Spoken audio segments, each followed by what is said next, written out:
Joel Brittain is Business Development Manager at Ergro Group, one of the fastest growing HVAC and building services companies in the southeast. Joel spoke to ThisWeekinFM about Ergro's approach to business and best practice building maintenance.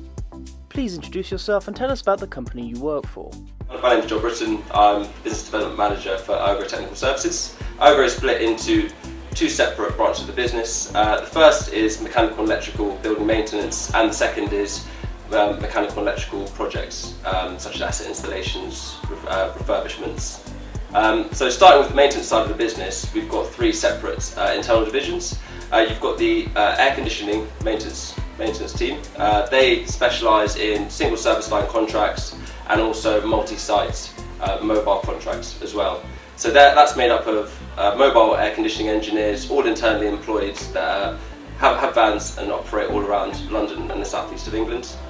Similar to that, on the combustion side, we have the combustion maintenance team. That's all internally employed combustion engineers, all mobile in their vans, and again support the same geographical region. And then the final division within our maintenance branch is building services, and they deliver larger static contracts and also multi-site mobile contracts where we deliver all hard building services under one umbrella. They particularly use the mobile AC and combustion teams, but also utilise our specialist supply chain to make sure that we can deliver all services under one umbrella.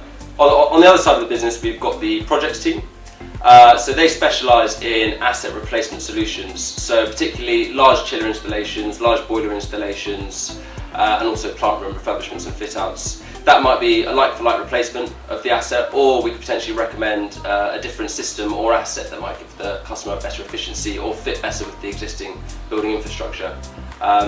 But yeah, both teams predominantly operate in the commercial and education sector. Some of our larger contracts are in the education sector, for example the Royal College of Art and also the City University of London. We also work for a number of different managing agents as well, and across both sectors we particularly find maintenance is always needed, and also the project side of the business. What defines the quality of a service provider? Well, I guess the quality of a service provider can only be as good as the people they employ. So what we try and do at Ergro is make sure we're paying the upper end of the bracket for engineers, so we attract the best engineers with the highest skill set, and then also make sure that they feel valued and that we're putting into their future and putting them on training courses that will then facilitate where they want to take their careers forward. That makes them feel valued, and that in turn leads to us to have a very low level of staff turnover when it comes to engineers. We're actually celebrating one of our engineers' 25th year with Ergro, so yeah, a really good testament to the business in retaining really good engineers, and that experience is then passed down to all of our young apprentices coming up through our training programs. And how is Ergro combating the engineering skills gap? I think there is definitely a skills gap in the industry. We're seeing loads of seasoned, slightly older engineers approaching that retirement age, and not as many younger engineers coming through to fill their shoes. So I think completely is a worry for the industry, and how we're combating that, like you say, is having top quality and engineers that are paid well to make sure we retain them and we're not losing that skill set at the top end, but also bringing through apprentices and pairing them up with slightly older mentors so they can impart that wisdom to them and effectively guide them on that journey to then fill their shoes as they then approach retirement and leave the business. And I think we've taken through about 12 apprentices so far. We've currently got another 2 technical apprentices within the engineering team and 1 office administrative apprentice as well. So that's how we see that's the best way we can avoid that, mitigate that risk and make sure that skills gap is plugged properly. What does best practice building maintenance look like? In terms of the basics, you've got what you've agreed with your customer, the costs you've agreed it for, and the timings that should go ahead. And we believe that's fundamental to any contract and for any kind of best practice solution. We have to do what we said we're going to do, exactly when we said we're going to do it, for the cost we said we're going to do it, on time, every time. And then once you've got that working well, then you can start to look at other aspects of your business, for example, proactivity. And we try and inspire that from not just from our contract managers, but also our engineers and administrators, and rather than putting the onus on the client or another key stakeholder to raise an issue, it's about the engineering level identifying things that maybe you weren't sent to the site to look at before, but you're identifying other issues and you're making sure those are raised with your administrative team.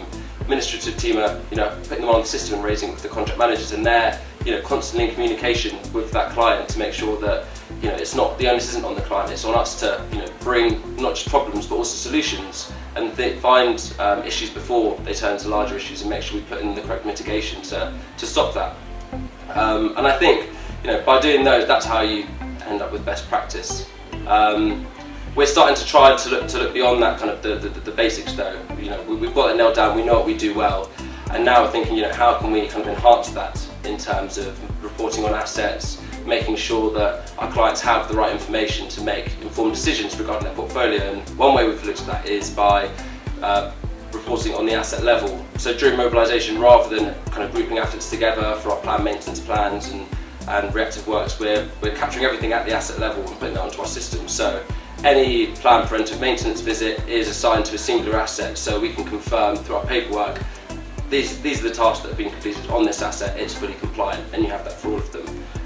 And likewise with the reactive maintenance tasks we do, by assigning it at the asset level, we can then really easily run reports that show you this particular asset is broken down 5 times. These were the issues. Is it a recurring issue? Is it a slightly different issue? This is how much you spent repairing the asset, and then from that we can give you a report that tells you, is it worth replacing this asset? Have you almost spent the value of the asset in repairing it within a year? That then gives our customers, the right information to make those informed decisions going forwards. What do you see as the main challenges facing the industry right now? So yeah, I guess one of the biggest challenges facing the industry at the moment is rising utility bills, which I'm sure everyone's feeling the pinch from at the moment, and then also the fast approaching zero carbon targets put in by the government. And I think for a number of years people have kind of avoided thinking about these targets approaching, but now we're getting to the point where if we don't act now, it's going to be too late. And I think this kind of has a double approach for customers, where they have their own responsibility for their own estate, but then they also need to think about what their suppliers are doing to combat this and what efforts they're making, because I know it all has a knock-on effect when they're reporting on their compliance. So internally what we're trying to do is build a carbon reduction roadmap. The first point of this is identifying our Scope 1 and Scope 2 emissions. We're at the kind of final stages of that now, and then once we've identified those, it's putting in the major milestones and targets going forwards.